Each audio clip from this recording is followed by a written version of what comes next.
उत्तरकालीन मुगल सम्राट Lucent modern history में 39 number point है, उत्तरकालीन मुगल सम्राट। ठीक है, तो जो इसमें पहला बात लिखी गई है कि उत्तराधिकारी के युद्ध में गुरु गोविंद सिंह ने बहादुर शाह का साथ दिया था। तो जो इसमें नॉर्मली आती है, गुरु गोविंद सिंह ने किसका साथ दिया था? बहादुर शाह का साथ दिया था। बहादुर शाह का पूर्व नाम क्या है? मुअज्जम है। क्या नाम है? मुअज्जम। इनका बहादुर शाह का उपनाम शाहे बेखबर भी उससे बोला जाता है। बहादुर शाह को ही शाहे बेखबर, अगर प्रश्न आएगा शाहे बेखबर किसे कहा जाता है, तो बहादुर शाह को शाहे बेखबर बोला जाता है। अब गुरु गोविंद सिंह के बारे में थोड़ा जान लेते हैं। गुरु गोविंद सिंह क्या थे? ये सिखों के 10वें एवं अंतिम गुरु थे। 9वें गुरु कौन थे? तेग बहादुर थे। सिख धर्म की स्थापना गुरु नानक ने की थी।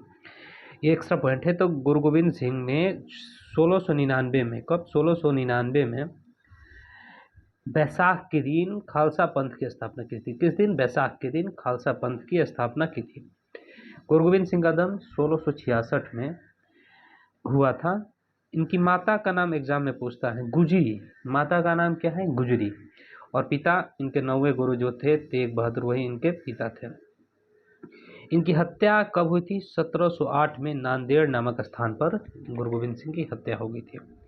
ठीक है, नेक्स्ट चलते हैं अवध, जो मुगल से स्वतंत्र हुआ था, उसमें पहला राज्य था अवध। अवध की स्थापना किसने की थी? अवध की स्थापना शहादत खां ने किया था। किसने किया था? शहादत खां। शहादत खां बुरहान उल मुल्क की उपाधि, बुरहान मुल्क की उपाधि इसे मिला था। ये दिया था कौन? मोहम्मद शाह ने इसे बुरहान मुल्क की उपाधि दिया था। शहादत खां जो थे, इसका असली नाम क्या था? इसका असली नाम था मीर मोहम्मद। शहादत खां का असली नाम मीर मोहम्मद अमीन था। ठीक, शहादत खां का असली नाम मीर मोहम्मद अमीन था। नेक्स्ट चलते हैं, नेक्स्ट हैदराबाद। हैदराबाद की स्थापना किसने किया था? हैदराबाद की स्थापना ईरानियों ने किया था। ये आप पढ़े होंगे, हैदराबाद। हैदराबाद की स्थापना ईरानियों ने किया था। हैदराबाद जो था, इसकी स्थापना शहादत खां ने किया था। हैदराबाद की स्थापना शहादत खां को बुरहान मुल्क की उपाधि मोहम्मद शाह ने दिया था। और शहादत खां का असली नाम मीर मोहम्मद अमीन था। ठीक, उसके बाद हैदराबाद की स्थापना चिनकलीज खां ने किया था। इसकी उपाधि थी निजाम उल मुल्क की। चिनकलीज खां ने किया था उपाधि निजाम उल मुल्क। वेलजरी की सहायक संधि को मानने वाला पहला राज्य कौन था? हैदराबाद ही था। क्वेश्चन आता है कि इनमें से कौन वेलजरी की सहायक संधि को स्वीकार किया था, तो इसका आंसर हैदराबाद आएगा। उसके बाद एक रुहेलखंड था। रुहेलखंड की को स्वतंत्र होने वाला राज्य है। उसके बाद इसकी स्थापना वीर दाऊद एवं अली मोहम्मद खां ने किया था। किसकी स्थापना? रुहेलखंड की स्थापना। बंगाल की स्थापना किसने किया था? मुर्शिदा कुली खां ने। कर्नाटक की स्थापना सादातुल्ला खां ने किया था। भरतपुर की स्थापना चूड़ामन एवं बदन सिंह ने किया था। भरतपुर की स्थापना चूड़ामन एवं बदन सिंह। जहादर शाह, एक चीज़ प्रश्न में पूछता है कि लाल कुमारी वेश्या का संबंध किससे है, तो जहादर शाह का संबंध लाल कुमारी वेश्या से है। क्या एग्जाम में पूछता है कि लाल कुमारी वेश्या किस राजा के राजनीतिक में हस्तक्षेप करती थी, तो जहादर शाह में करती थी। किंग मेकर किसे कहते हैं? सैयद बंधु एवं सैयद बंधु को कहते थे। ये सैयद बंधु कौन थे? ये दो भाई थे, हुसैन अली खां एवं अब्दुल्ला। ये सैयद बंधु थे। जहांदार शाह को लंपट मूर्ख बोलते हैं। ये क्या किया था? ये जय सिंह को मिर्जा की उपाधि दिया था और अजीत सिंह को राजा की उपाधि दिया था। ठीक, फर्रुखसियार ये एक घृणित कायर इसका उपाधि है। ये क्या किया था फर्रुखसियार? 1716 में बंदा बहादुर को फांसी दिया था और 1717 में शाही फरमान जारी किया था। ठीक, एक क्वेश्चन आता है कि शाही फरमान का संबंध इनमें से किससे है, तो उसमें ऑप्शन फर्रुखसियार रहेगा। तो यही इसे घृणित कायर बोलते हैं। सूरजमल को जाठों का अफलातून कहते हैं। जाठों का अफलातून कहते हैं सूरजमल को। ठीक है, मोहम्मद शाह, इसे रंगीला बादशाह कहते हैं। मोहम्मद शाह को रंगीला बादशाह कहते हैं। एक क्वेश्चन आता है कि मोहम्मद शाह के बारे में जान लीजिए। मोहम्मद शाह को रंगीला बादशाह कहते हैं। ठीक है, इसी के समय मोहम्मद शाह के समय ही सैयद बंधुओं का पतन शुरू हो गया था। क्या हुआ था कि एक भाई को की हत्या कर दी गई थी। सैयद बंधुओं की जो पतन शुरू हुआ था उनमें उनकी हत्या हो गई थी। और एक चीज़ आपको नहीं बताया कि इनको किसको, ये जहादर शाह के समय ही जय सिंह को सवाई की उपाधि दिया गया था। सवाई की उपाधि, सवाई राजा जय सिंह बोला जाता है, जहादर शाह के समय ही मिल रहा था, जहादर शाह के समय ही मिला था। ठीक है, नेक्स्ट चलते हैं। अभी आप फर्रुखसियार घृणितकार, सूरजमल को जाटों का अफलातून, मोहम्मद शाह को रंगीला बादशाह बोला जाता है, और इसी के समय सैयद बंधुओं का पतन हुआ। अवध, बंगाल एवं हैदराबाद स्वतंत्र हुए थे मोहम्मद शाह के समय। नदीर शाह का आक्रमण 1739, ये मोहम्मद शाह के समय हुआ था। उस समय क्या हुआ कि मयूर सिंहासन और कोहिनूर, मयूर सिंहासन को तख्त हाउस बोलते हैं, इसको लेके नदीर शाह चला गया। इसे ईरान का नेपोलियन कहा जाता है। नदीर शाह को ही ईरान का नेपोलियन कहा जाता है। एक राजा थे अहमद शाह, अहमद शाह, ठीक है, अहमद शाह। इसी के समय अहमद शाह अब्दाली जो था उसका प्रथम आक्रमण देता है। कहीं कहीं मोहम्मद शाह के समय देता है, या तो दोनों का शासन आसपास ही है। जैसे मोहम्मद शाह 1719 से 1748 तक था, और अहमद शाह 1748 से 1754 तक था। तो इसीलिए कभी कभी प्रश्न पूछता है कि अहमद शाह अब्दाली का पहला आक्रमण किसके समय हुआ था, तो कहीं ऑप्शन में मोहम्मद शाह रहेगा और नहीं तो अहमद शाह रहेगा। दोनों देता है, ल्यूसेंट में भी दिया हुआ है और एक किताब है उसमें भी दिया गया। अहमद शाह अब्दाली 8 बार किया था, आगे देखेंगे इसके बारे में। नेक्स्ट, हैदराबाद, हैदराबाद की स्थापना किसने किया था? चिनकलीज खां ने किया था। इनकी उपाधि निजाम मुल्क की लिया था, और 1725 में स्वतंत्र राज्य की स्थापना हैदराबाद में हुआ था। नेक्स्ट, हैदराबाद की स्थापना किसने किया था? तुरानियों ने, और अवध की स्थापना ईरानियों ने। क्वेश्चन पूछता है हैदराबाद की स्थापना किसने किया था? तुरानी, और अवध की स्थापना ईरानी। नेक्स्ट, शाह आलम द्वितीय, शाह आलम द्वितीय, इससे अली गौहर भी बोलते हैं। इसके समय 1803 में अंग्रेज दिल्ली पर कब्जा किया। शाह आलम द्वितीय के समय ही 1803 में अंग्रेजों ने दिल्ली पर कब्जा किया। पानीपत का तृतीय युद्ध के समय मुगल सम्राट कौन था? शाह आलम द्वितीय था। जो पानीपत का तृतीय युद्ध हुआ था ये मराठा एवं अहमद शाह अब्दाली के हुआ, जिसमें मराठा की हार हो गई और अहमद शाह अब्दाली जीत गया था। अहमद खां इसका वास्तविक नाम था, अहमद शाह अब्दाली का। इसने 8 बार आक्रमण किए थे, ये 8 बार आक्रमण किया था, कहीं कहीं 7 बार भी देता है। इसका पहला आक्रमण मोहम्मद शाह के समय है 1748 में, कहीं अहमद शाह के समय देता है, कहीं मोहम्मद शाह के समय देता है। एक्चुअली ये पहला आक्रमण 1748 में किया था मोहम्मद शाह, मान लीजिए। नेक्स्ट, अकबर द्वितीय, अकबर द्वितीय, अकबर द्वितीय के बारे में क्या है? अकबर द्वितीय ये राजा राम मोहन राय को राजा की उपाधि दिया था। क्यों दिया था? क्योंकि इसने राजा राम मोहन राय ने अकबर द्वितीय की पेंशन वृद्धि की मांग करने के लिए लंदन गए हुए थे, इसलिए इन्होंने इन्हें राजा की उपाधि किस लिए दी, लेकिन इन्होंने ही दिया था। नेक्स्ट आते हैं बहादुर शाह जफर। ये बहादुर शाह जफर अंतिम मुगल सम्राट, इन्हें मानिए ये अंतिम मुगल सम्राट थे। 1857 की क्रांति में भाग लिए थे, जिस कारण इन्हें रंगून भेज दिया गया, और 1862 में बहादुर शाह जफर की मृत्यु हो गई। लाल किला में हीरा महल ये बहादुर शाह जफर ने बनवाया था, और मिर्ज़ा गालिब जो एक शायर थे बहुत बड़े, वो अहमद बहादुर शाह जफर के ही समय में थे। दिल्ली में एक है हयात बख्श बाग, ये कहाँ है? लाल किला में स्थित है, ये दिल्ली लाल किला में स्थित है। नेक्स्ट, शाह आलम द्वितीय। शाह आलम द्वितीय से पूछता है एक प्रश्न कि एक समय में 2 शासक किस मुगल सम्राट के समय थे? शाह आलम द्वितीय के समय है। इसके समय शाहजहां तृतीय एक शासक थे, वो भी इन्हीं के समय में थे। शाहजहां तृतीय और शाह आलम द्वितीय एक समय में 2 शासक। बक्सर का युद्ध 1764 में हुआ था, किसके समय? शाह आलम द्वितीय के समय। और पानीपत का तृतीय युद्ध 1761 में, ये भी शाह आलम द्वितीय के समय हुआ था। इलाहाबाद की संधि कौन से मुगल सम्राट थे? शाह आलम द्वितीय। 1803 में लॉर्ड लेक के प्रयास से अंग्रेजों को शाह को अंग्रेजी संरक्षण मिला था।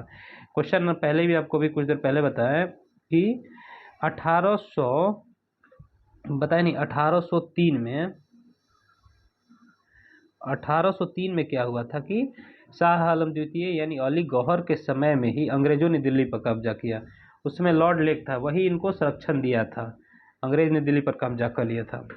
अब एक बार जितना हम पढ़ें उसका टोटल राजा के बारे में देख लेते हैं। जैसे उत्तरकालीन मुगल सम्राट में पहला बहादुर शाह से शुरू हुआ था और बहादुर शाह पर ही समाप्त हो गया। ये औरंगजेब की मृत्यु के बाद का कालक्रम है। जैसे औरंगजेब मरा उसके बाद जो आए और यहाँ तक, यानी बहादुर शाह प्रथम से लेके इन्हें बहादुर शाह द्वितीय भी बोला जाता है। बहादुर शाह द्वितीय तक शुरू हुआ। देखते हैं बहादुर शाह में बहादुर शाह ये जो हुए इन्हें ये 1707 में औरंगजेब की मृत्यु के बाद ये राजा बनते हैं और 1707 से 1712 तक रहते हैं। इन्हें साहेब बेखबर भी बोला जाता है बहादुर शाह को। उसके बाद आते हैं जहांदार शाह 1712 से लेकर 13 तक। इन्हें लंपट मूर्ख भी कहा जाता है। उसके बीच में आते हैं फर्रुखसियर 1713 से 1719। ये घृणित कायर इन्हें बोला जाता है फर्रुखसियर को। इसके बाद दो राजा और आते हैं जिनका नाम रफ़ी उल दरजात और रफ़ी उल दौला था। रफ़ी उल दरजात और रफ़ी उल दौला दोनों को सैयद बंधुओं ने बनने नहीं दिया और रफ़ी उल दरजात टीबी से मर गए और रफ़ी उल दौला पेचिस से मर गए।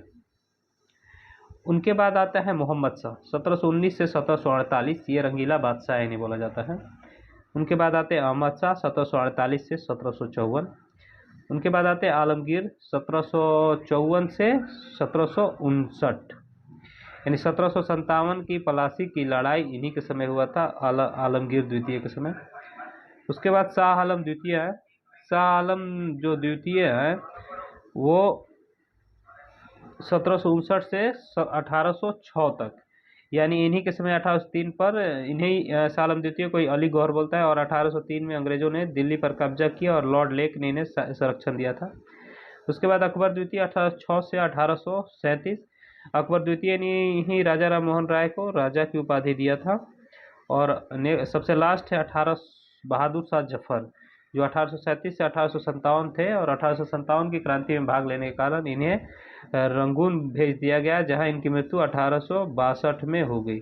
प्रश्न पूछता है कि बहादुर शाह जफर की मृत्यु कब हुई थी, तो बहादुर शाह जफर की मृत्यु हुई थी 1862 में हो गई। ये ल्यूसेंट का 39 नंबर पॉइंट कंप्लीट हुआ। अब नेक्स्ट आएंगे 40 नंबर पर, भारत का यूरोपीय आक्रमण। नेक्स्ट वीडियो में मिलते हैं। करते हैं ल्यूसेंट हिस्ट्री का दूसरा टॉपिक है भारत में यूरोपीय कंपनी का आगमन। तो भारत में यूरोपीय कंपनी का आगमन 17 मई 1498 को वास्को डी गामा आता है, जो भारत के पश्चिमी तट पर आता है। पश्चिमी तट कहाँ पर आता है? कालीकट में। ये जब आया तभी भारत में समुद्री मार्ग की खोज हुई। ये कैसे होके आता है? ये उत्तर मानसा अंतर्द्वीप केप ऑफ हुड के रास्ते आता है और ये कालीकट पहुंचता है और समुद्री मार्ग का खोज करता है। उस समय कालीकट का हिंदू शासक जेमुरिन था। कहीं कहीं बुक में दिया हुआ है कि जेमुरिन एक उपाधि थी जो कालीकट के हिंदू शासक का था। जो भी था जेमुरिन था। उन्होंने इस वास्को डी गामा का स्वागत किया और व्यापार हुआ वहाँ से काली मिर्च का। एक प्रश्न आपके दिमाग में आ रहा हो कि आखिर क्यों 1498 में ही समुद्री मार्ग का खोज हुआ, लेकिन क्यों हुआ? उस समय ये जो वास्को डी गामा था उसका पथ प्रदर्शक जो उनको रास्ता दिखाया था अब्दुल मानीज था। हुआ ये था कि 1453 को कब 1453 में उस्मानी सल्तनत में एशिया माइनर को जीत लिया और कस्तुतुनिया पर अधिकार कर लिया 1453 में। और जैसे ही कस्तुतुनिया पर अधिकार कर लिया तो जो मार्ग से होके लोग आता था वो मार्ग बंद हो गया, इसलिए यूरोप से व्यापार बंद हो गया, जिस वजह से ये 17 मई 1498 को वास्को डी गामा समुद्री मार्ग की खोज करने के लिए एक साल पहले निकला था और 17 मई 1498 को पश्चिमी तट कालीकट पहुंचता है और भारत के साथ समुद्री मार्ग की खोज होता है। ठीक है, उस समय उपाधि था। तो ये क्वेश्चन पूछता है कि ये प्रीवियस ईयर में पूछा हुआ क्वेश्चन है कि नीले जल की नीति किसने शुरू किया था? तो डी अल्मोड़ा ने शुरू किया था। ये हिंद महासागर पर आधिपत्य जमाने के लिए था, जिसे ब्लू वाटर पॉलिसी, शांत जल नीति, ये सब इसे कहा जाता है। नेक्स्ट 1505 में फ्रांसीसी डी अल्मेड़ा प्रथम पुर्तगाली गवर्नर बना। कौन? 1505 में फ्रांसीसी डी अल्मेड़ा 1505 में पहला था। ये 1505 से 9 तक था। ये भारत का प्रथम पुर्तगाली वायसराय था। उसके बाद 1509 में अल्फांसो द अल्बुकर्क 9 से 15 ईस्वी तक ये गवर्नर था। इसे ही पुर्तगाली साम्राज्य का वास्तविक संस्थापक माना जाता है। ये क्या किया? ये विवाह की नीति अपनाई और 1510 में बीजापुर से यूसुफ आदिल शाह से गोवा जीता। 1510 में बीजापुर के शासक कौन थे? यूसुफ आदिल शाह से गोवा जीता। उसके बाद पहली पुर्तगालियों ने पहली व्यापारिक कोठी कहाँ स्थापित की थी? कोचीन में स्थापित की थी। और दक्षिण पूर्वी तट पर इनकी पहली बस्ती संथामे में थी। क्वेश्चन है कि इससे पहले ही व्यापारिक कोठी स्थापित कर दिया गया था, लेकिन जेमोरिन जो था वो 1503 में व्यापारिक कोठी स्थापित की गई थी, जिसे जेमोरिन ने बंद करवा दिया था। लेकिन जो सक्सेसफुल था, ये कोचीन में पहली व्यापारिक कोठी स्थापित हुआ था। उसके बाद एक गवर्नर आया नीनो डी कुन्हा, जो इम्पोर्टेंट है। ये 1530 में क्या किया? कोचीन की जगह गोवा को राजधानी बनाया। इनकी पहली राजधानी पुर्तगालियों की कोचीन थी। जब ये नीनो डी कुन्हा आया, कोचीन की जगह पर इन्होंने गोवा को राजधानी बनाया। उसके बाद पुर्तगाली के आने से भारत में बहुत चीज़ों की शुरुआत हुई। जैसे भारत में जापान के साथ व्यापार का श्रेय पुर्तगालियों को ही दिया जाता है। जब पुर्तगाली आया तब से तंबाकू, आलू, टमाटर की खेती, जहाज निर्माण, प्रिंटिंग प्रेस, इन सब वो चीज़ की शुरुआत है पुर्तगालियों ने की थी। स्थापत्य कला में गोथिक कला का भी विकास पुर्तगालियों की ही देन है। 1661 में एक हुआ कि पुर्तगाली राजकुमारी कैथरीन का विवाह ब्रिटिश राजकुमार चार्ल्स द्वितीय से हुआ। देखिए कितने बड़ी बात है कि 1661 में पुर्तगाली राजकुमारी का विवाह, राजकुमारी कैथरीन का विवाह ब्रिटिश राजकुमार से हुआ, चार्ल्स द्वितीय से हुआ।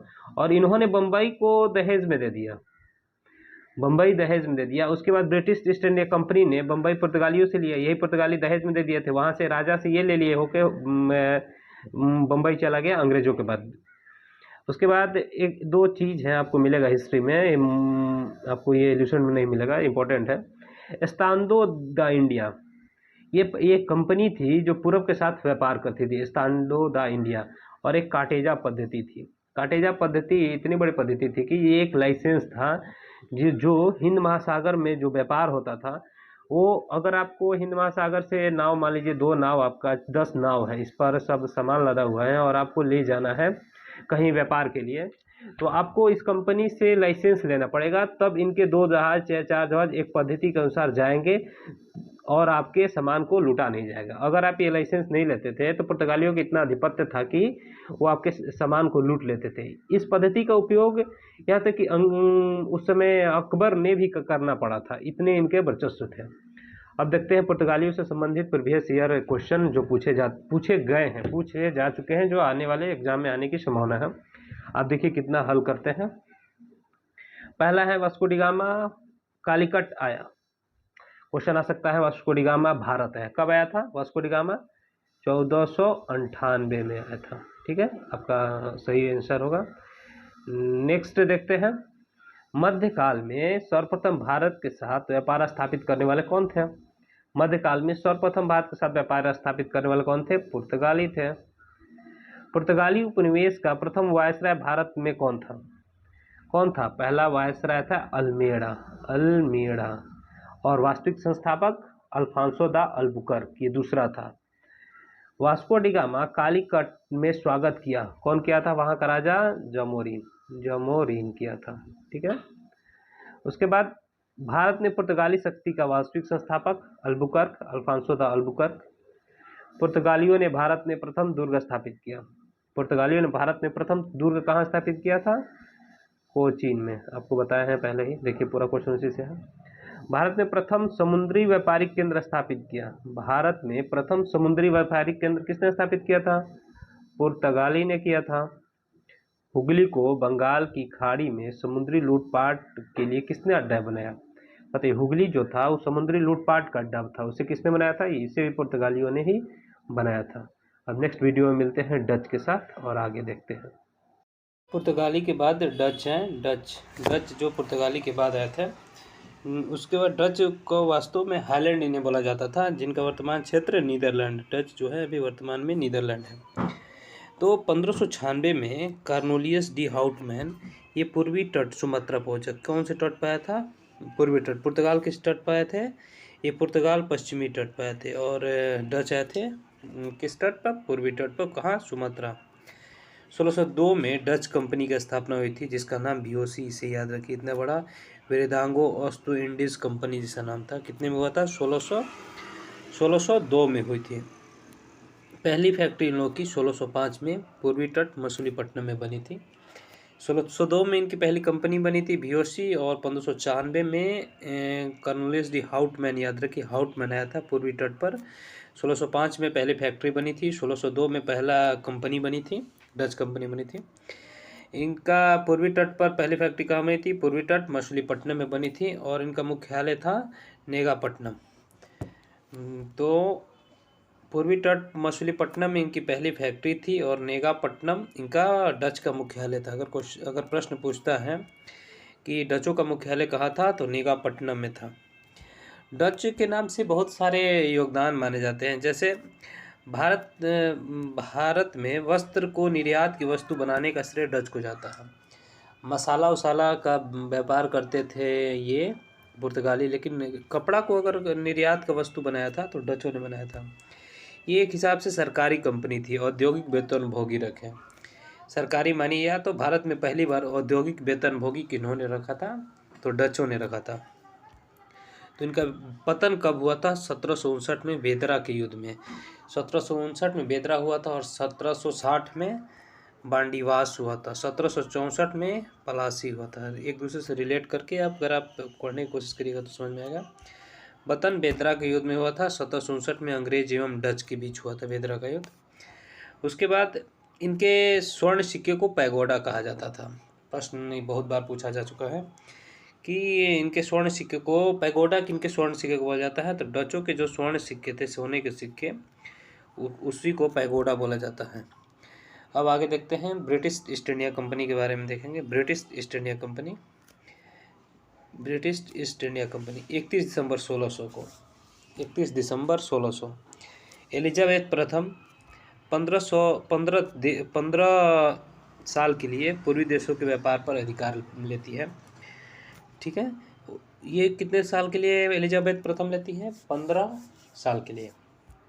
लेकिन 1609 में जेम्स प्रथम आया, और वो अधिकार को अनिश्चित काल के लिए एक अधिकार को बना दिया। जब ईस्ट इंडिया कंपनी स्थापित हुई थी तो स्टार्टिंग में इसमें कितने साझेदार थे? 217 साझेदार थे। इसका पहला गवर्नर टॉमस स्मिथ था। कौन था? स्मिथ था। ये मुगल दरबार में जाने वाला प्रथम अंग्रेज हॉकिंस था जो ये फारसी भाषा का बहुत अच्छा जानकार भी था। हॉकिंस फारसी भाषा का अच्छा जानकार था, और जो हेक्टर जहाज था, हेक्टर जिसके बारे में आपने सुना होगा, हेक्टर जो जहाज था उसका ये कप्तान भी रहा था हॉकिंस। ये फारसी भाषा का जानकार भी था, और एक हेक्टर जहाज का कप्तान भी रहा था। जहांगीर के दरबार में ये कब पहुंचता है? 1609 में पहुंचता है। ठीक है, ये जहांगीर के दरबार में 1609 पहुंचता है, और जो हॉकिंस रहता है ये जेम्स प्रथम का राजदूत था। जो जेम्स प्रथम 1609 में ये व्यापारिक अधिकार को अनिश्चित काल के लिए कर दिया था। ठीक है, एक प्रश्न आएगा, भारत आने वाला प्रथम अंग्रेजी जहाज कौन था? तो रेड ड्रैगन था। ये नहीं कि हेक्टर जहाज का कप्तान था हॉकिंस, लेकिन भारत आने वाला प्रथम अंग्रेजी जहाज था रेड ड्रैगन। ठीक है, देखिए एक सूरत में कभी कोई प्रश्न आएगा कि सूरत में पहला स्थायी कारखाना कहाँ था? तो सूरत में। लेकिन ईस्वी में आता है कि 1608 में एक ऑप्शन आएगा 1608 में। तो 1608 में सबसे पहले उन्होंने सूरत में अस्थायी कारखाना लगाने का प्रयास किया था, फिर वो लगा नहीं, जो कि फाइनली जो 1653 में परमिशन मिला, 1613 में, 53 नहीं, 1608 में प्रयास किया था, लेकिन 1613 में वो कारखाना की अनुमति मिली, और 1613 में वो कारखाना बना था। ये पहला अस्थाई कारखाना मारिए तो 1613 था। वहीं स्वलाली एक स्थान था, वहाँ पर पुर्तगालियों को अंग्रेजों ने हराया था। अंग्रेज का कैप्टन उसमें कैप्टन बेस्ट था, वो सूरत के सिर्फ स्वलाली में, ये क्वेश्चन बीपीएससी में पूछा हुआ है, हराया था। उसके बाद 1615 में जेम्स प्रथम का ही दूत था टॉमस रो, वो जहांगीर के दरबार में आता है। जहांगीर के दरबार में कौन आता है? Thomas Roe. कब? 1615 में। टॉमस रो किसका दूत था? जेम्स प्रथम का दूत था और जहांगीर के दरबार में आया था। जहांगीर के दरबार में कैप्टन हॉकिंस भी आया था, ठीक है। लेकिन देखिए, सूरत में कारखाना स्थापित हुआ 1613 में। सूरत कौन से तट पर है, ध्यान रख लीजिएगा। और दक्षिण भारत में पहली फैक्ट्री मछलीपट्टनम में, कब? 1611 में। और 1639 में मद्रास में। दक्षिण भारत में पहली फैक्ट्री 1611 में मछलीपट्टनम और 1639 में मद्रास में। अगर प्रश्न आपसे पूछ दे कि 1633 में कहाँ फैक्ट्री लगाई गई, तो उड़ीसा में। यानी प्रश्न आएगा कि पूर्वी तट पर पहली फैक्ट्री अंग्रेजों ने कहाँ लगाया, तो उड़ीसा में लगाया था 1633 में। यानी मद्रास से पहले ही उड़ीसा में लगाया गया। उड़ीसा में पहले सूरत में लगता है, उसे मछलीपट्टनम में 11 में लगता है, मद्रास में लगता है 39 में, और 1633 में उड़ीसा में लगता है। उसके बाद 1639 में चंद्रगिरी के राजा से मद्रास पट्टे पर ले लिया गया। ब्रिटिश और ईस्ट इंडिया कंपनी ने 1639 में क्या किया कि चंद्रगिरी के राजा से मद्रास को पट्टे पर लिया और वहाँ फोर्ट सेंट जॉर्ज किला का निर्माण किया। क्या किया? फोर्ट सेंट जॉर्ज किला का निर्माण किया 1639 में। चंद्रगिरी के राजा से मद्रास को पट्टे पर लिया और यहीं पर स्थापित किया। 1632 में गोलकुंडा के सुल्तान ने एक सुनहरा फरमान जारी किया। कब? 1632 में गोलकुंडा के सुल्तान ने अंग्रेजों को एक सुनहरा फरमान के माध्यम से 1639 कहाँ 1632 में गोलकुंडा के सुल्तान द्वारा अंग्रेजों को एक सुनहरा फरमान के माध्यम से गोलकुंडा राज्य में स्वतंत्रता पूर्व व्यापार करने की अनुमति मिली। कब? 1632 में। उसके बाद 1668 में ईस्ट इंडिया कंपनी ने ब्रिटिश सरकार से बम्बई प्राप्त किया। प्रश्न आएगा कि बम्बई किससे प्राप्त किया? क्वेश्चन आएगा पुर्तगाली से, डचों से, तो बम्बई ब्रिटिश सरकार से प्राप्त किया था। बम्बई किससे प्राप्त किया था? ब्रिटिश सरकार से। क्या हुआ था कि 1668 में ईस्ट इंडिया कंपनी ने ब्रिटिश सरकार से बम्बई को प्राप्त किया। अपनी भौगोलिक अवस्थिति के कारण पश्चिमी तट पर कंपनी के मुख्यालय के बंदरगाह के रूप में सूरत का स्थान जल्दी मुंबई ले लिया। क्या हुआ कि पहले तो मुख्यालय हमारा लोग का मुख्यालय था सूरत, लेकिन जो बम्बई था वहाँ पर कुछ दिन बाद मुख्यालय को स्थापित कर लिया, ठीक है। एक चीज़ है कि 1686 में अंग्रेजों ने 1686 में अंग्रेजों ने हुगली को लूट लिया। कब लूटा हुगली को? कब लूटा था? 1686 में हुगली को अंग्रेजों ने लूट लिया। पर उसके बाद मुगल और उसके बाद क्या हुआ? मुगल और अंग्रेज के बीच टकराव होने लगा। पहले हुगली पर मुगलों था, वहाँ पर जब 1686 में लूटा, उसके बाद मुगल के बीच दोनों में झगड़ा होने लगा, ठीक है।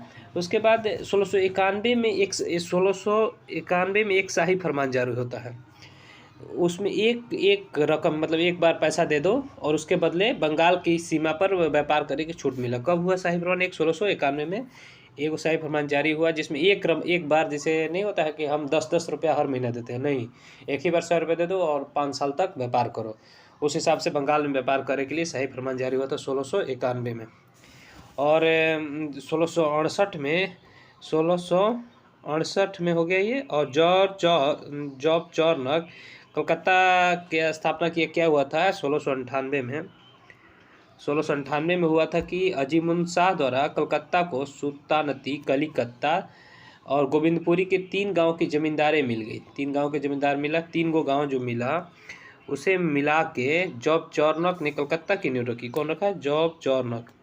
और वहीं पर स्थापित हुआ फोर्ट विलियम, जिसे फोर्ट विलियम किला कहा जाता है, कहाँ में स्थापित हुआ था।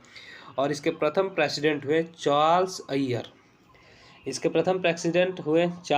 कलकत्ता में को अंग्रेजों ने 1700 में पहला, कलकत्ता जो था इसको अंग्रेजों ने 1700 ईस्वी में पहला प्रेसिडेंट नगर घोषित किया था। अब आते हैं नेक्स्ट वीडियो में, तब तक के लिए धन्यवाद।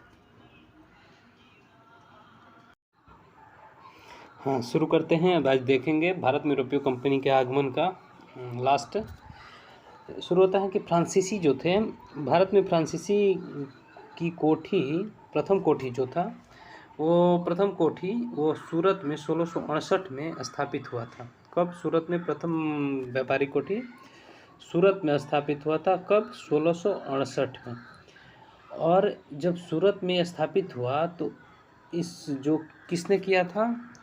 फ्रैंको कैरो, ये इन्होंने सूरत में फैक्ट्री को स्थापित किया था। 1674 में फ्रांसीसी कंपनी के निर्देशक फ्रैंकिस मार्टिन वालिकोडुपुर के सूबेदार फ्रांसिस मार्टिन ने वालिकोडुपुर के सूबेदार शेर खां लोदी से पुडुचेरी गांव लिया था। और ये जो गांव लिया ये बहुत दिन तक फ्रांसीसियों के अधीन रहा था। अब देखेंगे 3 कर्नाटक युद्ध हुआ था। प्रथम कर्नाटक युद्ध जो हुआ था 1746 से 48 के बीच हुआ था। ये जो युद्ध हुआ था प्रथम कर्नाटक युद्ध, ये ऑस्ट्रिया के उत्तराधिकारी के युद्ध से प्रभाव था। और प्रथम कर्नाटक युद्ध एलासपा की संधि से समाप्त हुआ था। एलासपा की संधि कब हुआ था? 1748 में हुआ था। उसके बाद द्वितीय कर्नाटक युद्ध होता है 1749 से 1754 में। इसमें डुप्ले की हार हो जाती है और डुप्ले को फिर बुला लिया जाता है और डुप्ले की जगह गोइडू को लाया जाता है। तो जो डुप्ले को यही सबसे बड़ी फ्रांसीसियों की भूल थी, जो बुला के गोइडो को दिया जाता है। जो द्वितीय कर्नाटक युद्ध था 1749 से 54 के बीच, ये पांडिचेरी की संधि 1755 में पांडिचेरी की संधि हुई थी, इसके तहत समाप्त हुआ था। पांडिचेरी की संधि के तहत ये समाप्त हुआ था 1755 में। उसके बाद तीसरा कर्नाटक युद्ध हुआ, थर्ड कर्नाटक युद्ध हुआ 1756 से 63 में। ये पेरिस की संधि से समाप्त हुआ था। 1763 में पेरिस की संधि हुई थी। जो तीसरा कर्नाटक युद्ध था वो सप्तवर्षीय युद्ध जो 1756 में हुआ था, उसका ही एक अंश मानिए था, भाग थे। यानी सप्तवर्षीय युद्ध कब हुआ था? 1756 में। और पेरिस की संधि कब हुआ था? 1763 में। पांडिचेरी की संधि 1755 में और एलास्पा की संधि 1748 में। ठीक। उसके बाद नेक्स्ट देखते हैं वांडीवास की लड़ाई। वांडीवास की लड़ाई हुआ था 1760 में। हम उस वीडियो में बताए थे कि 1764 में कुछ गलत बता दिया। 1764 में हुआ था बक्सर के युद्ध और 1765 में हुआ था इलाहाबाद की संधि। 1759 में हुआ था बेदरा का लड़ाई। 1759 में बेदरा का युद्ध हुआ था। ठीक है। वांडीवास की लड़ाई 1760 में हुआ था, जिसमें अंग्रेजी और फ्रांसीसी के बीच हुई थी, जिसमें अंग्रेज जीते थे और फ्रांसीसी हार गए थे। अंग्रेजी सेना का नेतृत्व आयरकुट कर रहा था। 1763 में पेरिस की संधि हुआ था। कलकत्ता जो था यहाँ, ये कलकत्ता 1774 से 1911 ईस्वी तक भारत की अंग्रेजों की राजधानी, मतलब जब तक अंग्रेज रहे तो 1774 से 1911 तक कलकत्ता को राजधानी रखा था। कलकत्ता को अंग्रेजों ने 1700 में पहला प्रेसिडेंटी नगर घोषित किया था। अंग्रेजों ने कलकत्ता को 1700 में पहला प्रेसिडेंटी नगर घोषित किया था। उसके बाद डेनिस आते हैं। डेनिस 1616 में आए थे और अपनी पहली फैक्ट्री 1620 में ट्रावनकोर में पहली फैक्ट्री लगाते हैं। अब देखते हैं जो कंपनी आए और जो कंपनी आए, जैसे ईस्ट इंडिया कंपनी का स्थापना हुआ तो कंपनियों की स्थापना देखेंगे। उसके बाद उनके फैक्ट्री, पहले कंपनी थी पुर्तगाल वास्को डी गामा 1498 में हुआ था। तो पुर्तगाल ईस्ट इंडिया कंपनी का स्थापना 1498 में हुआ था। उसके बाद अंग्रेज ईस्ट इंडिया कंपनी का स्थापना 1600 में हुआ था। डच ईस्ट इंडिया कंपनी का स्थापना 1602 में हुआ था। और डच के बाद आए डेनिस 1616 में, डेनिस ईस्ट इंडिया कंपनी हो गया। और डेनिस के बाद फ्रांसीसी आए 1664 में, तो फ्रांसीसी ईस्ट इंडिया कंपनी की स्थापना 1664 में। और सबसे लास्ट में आए स्वीडन ईस्ट इंडिया कंपनी की स्थापना 1774 में। ये इस क्रम में आए थे, आने का क्रम ये हो गया, लेकिन इनकी कंपनी की स्थापना का क्रम थोड़ा सा उल्टा है। सबसे पहले हुआ था पुर्तगाल ईस्ट इंडिया कंपनी की स्थापना 1503 में। उसके बाद 1600, उसके बाद डच ईस्ट इंडिया कंपनी की स्थापना 1605 में। ओहो, यहाँ पर गलत हम लिख दिए हैं, यहाँ 1605 होगा डच ईस्ट इंडिया कंपनी की स्थापना। डच ईस्ट इंडिया कंपनी की स्थापना उसके बाद होता है 1605 में। यानी कंपनी पहले पुर्तगाल हो जाएगा कंपनी की स्थापना में, उसके बाद डच हो जाएगा, पुर्तगाल से उसका अंग्रेज, फिर अंग्रेज हो गया 1600 में, इंग्लिश हो गया, पुर्तगाल, डच, अंग्रेज, ठीक है 1611 में। उसके बाद डेनिश का जो हुआ 1620 में, डेनिश, फिर डेनिश हो गया, पुर्तगाल, डच, अंग्रेज, डेनिश, कंपनी की स्थापना का क्रम है डेनिश, और उसके बाद फ्रांसीसी ईस्ट इंडिया कंपनी 1600, फ्रांसीसी ईस्ट इंडिया कंपनी 1664 में।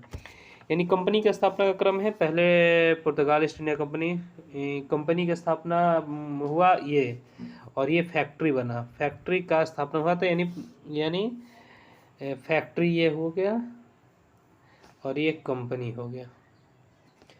फैक्ट्री पहली पुर्तगाल की पहली फैक्ट्री 1503 में कोचीन में, अंग्रेज की पहली फैक्ट्री 1611 में मछलीपट्टनम में, डच की पहली फैक्ट्री 1605 में मछलीपट्टनम में, डेनिश की पहली फैक्ट्री 1620 में ट्रावनकोर में, और फ्रांसीसी की पहली फैक्ट्री 1668 में सूरत में स्थापित हुआ था।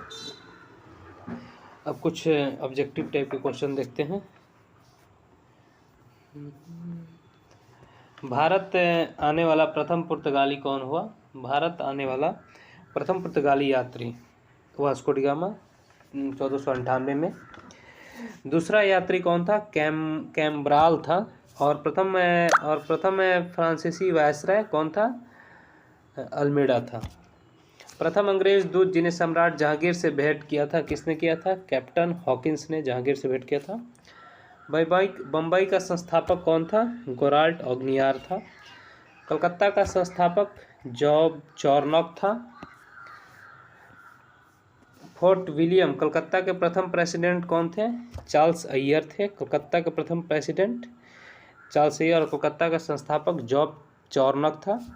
पांडिचेरी के प्रथम फ्रांसीसी गवर्नर फ्रांको मोर्टिन, पांडिचेरी के प्रथम फ्रांसीसी गवर्नर फ्रैंको मोर्टिन, और मद्रास के संस्थापक फ्रांसिस डे। भारत में प्रथम फ्रांसीसी फैक्ट्री की स्थापना सूरत में किया, किसने किया? फ्रांसिस कैरो ने किया था। नेक्स्ट, अब कुछ वस्तुनिष्ठ प्रश्न देखते हैं जो कि कभी ना कभी किसी न किसी एग्जाम में पूछे जा चुके हैं। देखिए, पहला प्रश्न है, निम्नलिखित को सुमेलित कीजिए। फ्रांसिस डे ये क्या था? ये फ्रांसिस डे क्या था? मद्रास का संस्थापक था। कलकत्ता का जॉब चॉर्नॉक था, और गेराल्ड ऑगनियर बम्बई का संस्थापक था। यानी इसका आंसर 1, 2, 3। मद्रास का फ्रांसिस डे, कलकत्ता का जॉब चॉर्नॉक, और बम्बई का गेराल्ड ऑगनियर। इन सेकंड क्वेश्चन देखते हैं। फ्रांसीसी व्यापारिक कंपनी की स्थापना किस फ्रांसीसी शासक के काल में हुआ था? जो फ्रांसीसी व्यापारिक कंपनी थी, किसके शासनकाल में हुआ था? लुई 14वां के शासनकाल में हुआ था। निम्नलिखित सुमेलित में से देखिए, अब इसको भी सुमेलित करना है। क्या है ये? पांडिचेरी, गोवा, ट्रावनकोर, मद्रास।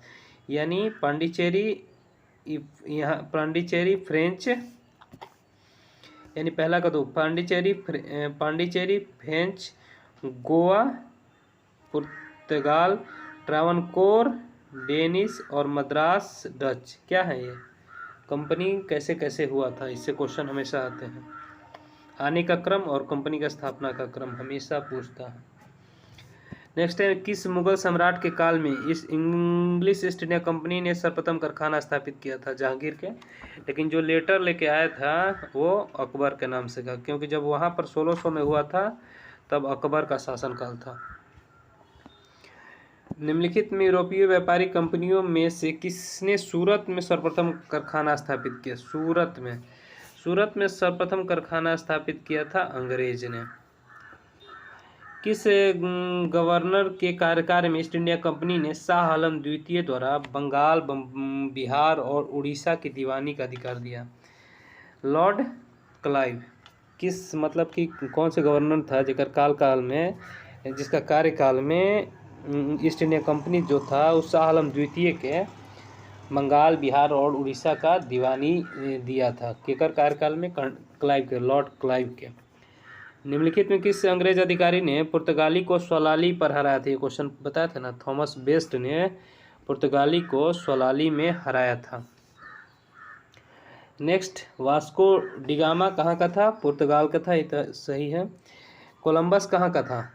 कोलंबस स्पेन का था, कैप्टन कुक ये ब्रिटेन का था और तस्मान हॉलैंड का था। वास्को डी गामा कहाँ का था? पुर्तगाल का।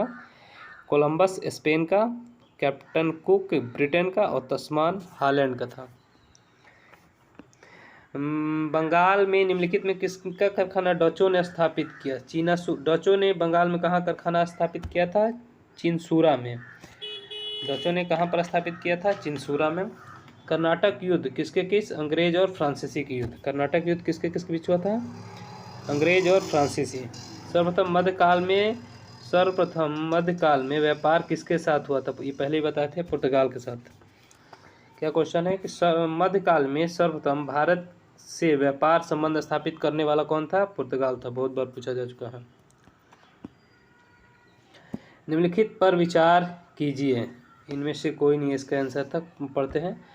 मृदा के स्वरूप तथा उपज के गुणों के आधार पर भूमि राजस्व का मूल्यांकन, युद्ध में चलती फुर्ती तोपे का उपयोग, तंबाकू में लाल मिर्च की खेती, अंग्रेजों में भारत की दिन। नहीं, ये सब गलत है। निम्नलिखित में कौन सा कथन सत्य है? सत्य है, इसका आंसर 2 है। डचों ने पुर्तगाली को पराजित किया और आधुनिक कोच्चि को वहाँ पर फोर्ट विलियम का स्थापना किया। मतलब कि डचों ने पुर्तगाली को पराजित किया, वहाँ पर फोर्ट विलियम का स्थापना किया। ये सही है। पांडिचेरी वर्तमान पुडुचेरी के संदर्भ में निम्नलिखित कथनों में को विचार कीजिए, यानी कौन सत्य है? पहला सत्य है, पांडिचेरी पर कब्जा करने वाली पहली यूरोपीय शक्ति पुर्तगाल थी। ये पांडिचेरी पर कब्जा करने वाली पहली यूरोपीय शक्ति कौन थी? पुर्तगाल थी। हाँ, नेक्स्ट देखते हैं। लंदन में ब्रिटिश ईस्ट इंडिया कंपनी के गठन के समय भारत में निम्नलिखित में कौन सा बादशाह था? अकबर। देख लिए, अभी क्वेश्चन बताए थे आगे। नेक्स्ट देखते हैं। भारत में यूरोपीय शक्ति के प्रवेश निम्नलिखित में कौन सा कथन सत्य है? पुर्तगालियों ने 1499 में गोवा पर कब्जा किया। ये गलत है। अंग्रेजों ने दक्षिण भारत में अपना पहला कारखाना मछलीपट्टनम में लगाया। पूर्वी भारत में अंग्रेजी कंपनी 1633 में उड़ीसा में पहला कारखाना लगाया। डुप्ले के नेतृत्व में फ्रांसीसियों ने 1746 में मद्रास पर कब्जा किया। टोटल ये तीनों सही हैं और पहला पुर्तगालियों ने गोवा वाला गलत है। भारत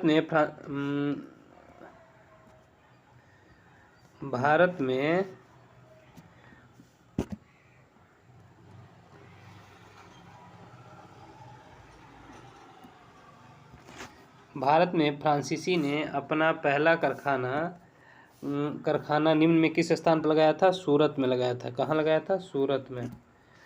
भारत में फ्रांसीसियों ने अपना पहला कारखाना कहाँ लगाया था? सूरत में, 1668 में। निम्नलिखित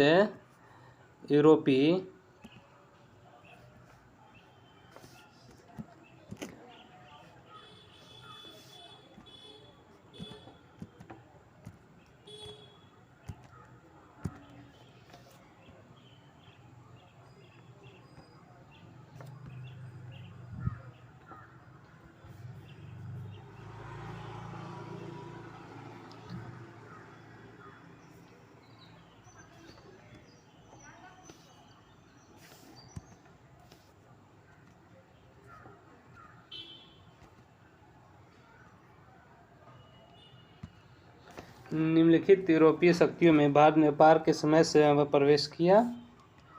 कौन कौन ने समय समय पर प्रवेश किया?